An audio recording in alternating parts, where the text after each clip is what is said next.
दोस्तों, यदि आपकी गेहूं की फसल 60 से ऊपर हो चुकी है, किसान भाइयों 60 दिनों से ऊपर की हो चुकी है और किसान भाइयों बालियां निकलना स्टार्ट हो गया है और कहीं कहीं पर बालियां निकल चुकी है, तो इस स्टेज पर आपको कौन कौन से खाद उर्वरक देने हैं किसान भाइयों, कौन कौन सी सावधानियां रखनी है, इसके बारे में आज की वीडियो में हम डिटेल से जानने वाले हैं।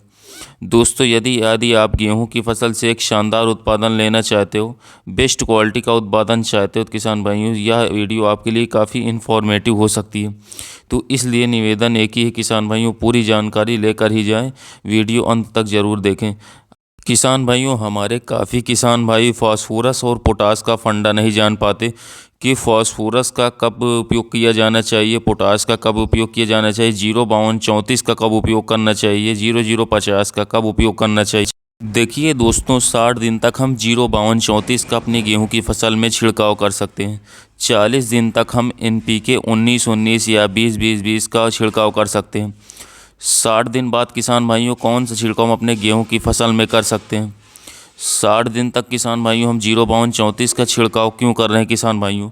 जो 05234 है उसमें 52% फॉस्फोरस है, यह आप सबको पता है किसान भाइयों। इसके अलावा इसमें 34% पोटाश होता है, क्योंकि यह फॉस्फोरस क्या करता है किसान भाइयों, जो झंडा पत्ती होती है जिसे किसान भाइयों फ्लैग लीफ कहा जाता है, यह झंडा पत्ती किसान भाइयों इस स्टेज पर टिकने वाली है जब तक यह गेहूं पक नहीं जाता। तो किसान भाइयों यह काफ़ी महत्वपूर्ण हो जाता है, इसका बहुत ही बड़ा झंडा पत्ती का रोल हो जाता है। जो गेहूं में बालियां भी आती हैं इसी के द्वारा आती हैं, इसलिए इसका हर हाल में किसान भाइयों अच्छी तरीके से रहना एंड तक काफ़ी ज़रूरी है। एंड तक का मतलब किसान भाइयों जब तक हमारी फसल पक नहीं जाती तब तक इसका हरा भरा रहना बहुत ही ज़रूरी है। किसान भाइयों हरा भरा कैसे रहेगा, क्योंकि हमने नाइट्रोजन, पोटास, जिंक, फास्फोरस दी है। काफ़ी किसान भाइयों को सोचना यह रहता है मैंने सब तो दे दिया, हमने बुआई करते समय फास्फोरस दे दिया है, इसके अलावा पहली सिंचाई पर हमने नाइट्रोजन दिया है, दूसरी सिंचाई पर हमने नाइट्रोजन दिया है, जिंक दिया है किसान भाइयों। तो उसका भी मैं फंडा आपको क्लियर कर देता हूँ। यह फास्फोरस क्या करता है किसान भाइयों, यह पौधे को स्ट्रॉन्ग बनाता ही है। इसके अलावा किसान भाइयों यह क्या करता है, इसके अंदर रोग प्रतिरोधक क्षमता किसान भाइयों यह पौधों की बढ़ा देता है। और इसके साथ साथ प्रकाश संश्लेषण की जो क्रिया होती है जिसके द्वारा पौधे में भोजन बनता है, उसमें भी फास्फोरस का बहुत ही बड़ा रोल होता है। इसलिए आपको फास्फोरस और पोटास देना काफ़ी आवश्यक हो जाता है इस समय पर।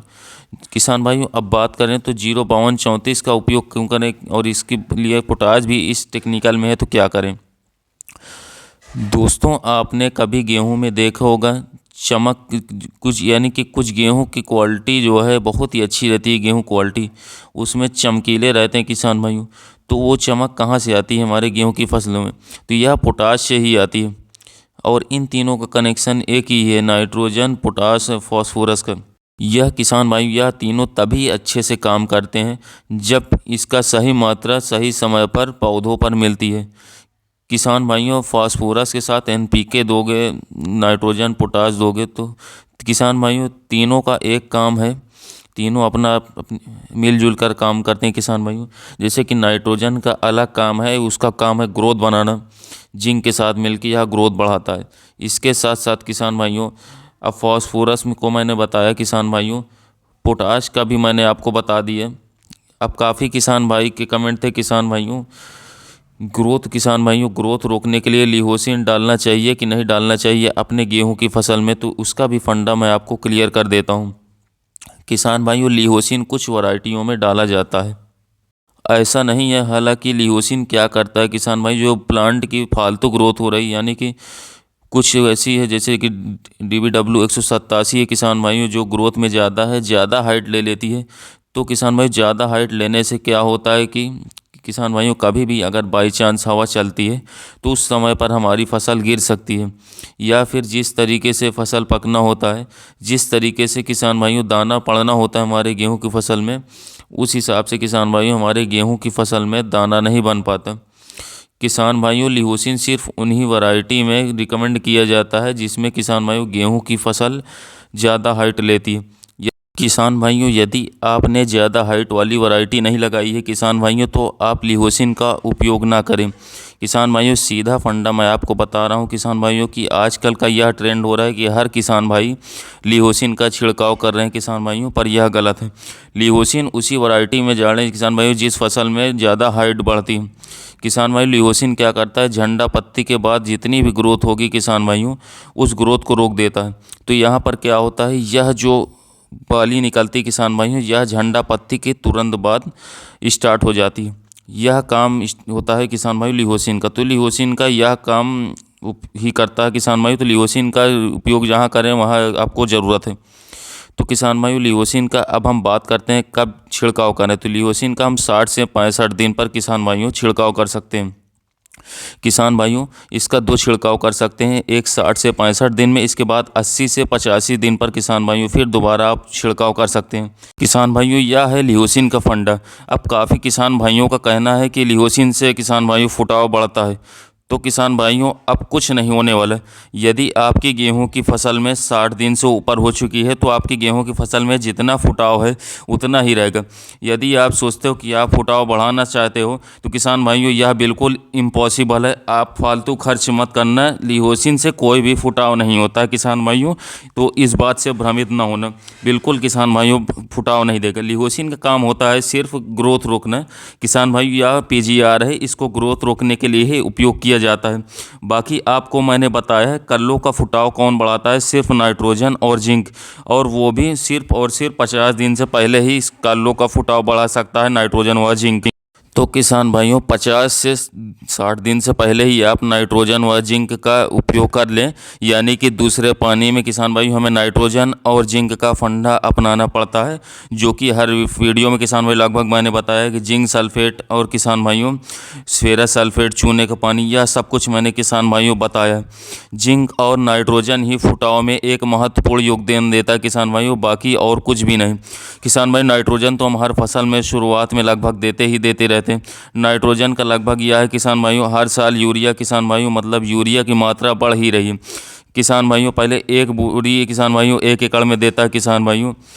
आज की कंडीशन यह है कि 1 एकड़ में 3 से 4 किसान भाइयों बैग हम ये अपनी मिट्टी में दे देते हैं। तो इसका कारण यह है किसान भाई को हमारी मिट्टी खराब ही हो रही। तो दूसरे पानी के बाद किसान भाइयों हमें यूरिया का उपयोग हमें नहीं करना किसान भाइयों क्योंकि किसान भाइयों जितनी नाइट्रोजन लेनी थी पौधे को किसान भाइयों वह ले चुका है। बालियों में जो दाने बनेंगे किसान भाइयों, जिसमें दाने भरे रहते किसान भाइयों, उसमें प्रोटीन रहती है जिसे ग्लूटिन का किसान भाइयों जाना जाता है, उसमें नाइट्रोजन की ज़रूरत पड़ती है किसान भाई, जो कि पौधा खुद ब खुद जो पौधा किसान भाइयों वह मिट्टी से ले लेता है। अब आपको नाइट्रोजन देने की ज़रूरत नहीं है किसान भाइयों, अब आपको फास्फोरस देने की ज़रूरत होती है, यानी कि आप एनपीके में 05234 आपको ले लेना है किसान भाइयों। बाली निकलने के बाद किसान भाई जब हमारी फसल मिल्किंग स्टेज पर रहती है तो उस समय पर किसान भाइयों आपको 0050 का छिड़काव करना है। इसके अलावा किसान भाइयों कोई भी छिड़काव अपनी गेहूं की फसल में आपको नहीं करना है। अब यह 0050 क्या करता है किसान भाई, इसमें सिर्फ पोटाश रहता है। पोटाश का काम क्या कर रहा है किसान भाई, पोटाश बालियों में चमक बढ़ाता है, दानों में चमक बढ़ाता है। और किसान भाइयों मैग्नीशियम फेरस किसान भाइयों यह फंडा भी मैंने आपको बताया है। बोरॉन का भी बहुत ही बड़ा रोल होता है हमारी गेहूं की फसल में। उसके बारे में किसान भाइयों मैंने आपको डिटेल में बताया है इससे पहले वाली वीडियो में। किसान भाइयों यही है फास्फोरस और पोटाश का फंडा, जिसके अलावा लिहोसिन का फंडा।